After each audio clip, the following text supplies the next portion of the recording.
என்ன தைரியம் இருந்தா எங்க தலைவர் மேலே போலீஸ் கம்ப்ளைண்ட் பண்ணிருப்பேன். எங்களுக்கு தெரிஞ்ச ஒரே தலைவர் அவர்தான்டா.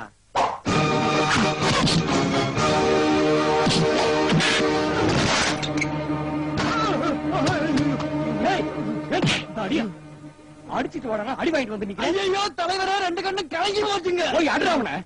எங்க நிக்கிறான்? ஓ எய்தாப்ல தான்டா நிக்கிறான். ஐயோ ஐயோ. ஏய் எங்க போற பிடிச்ச. ஐயோ. ஏய் அடிச்சு கை கால உடைச்சு போட்டு வீட்டுக்கு வந்து சேருங்கடா.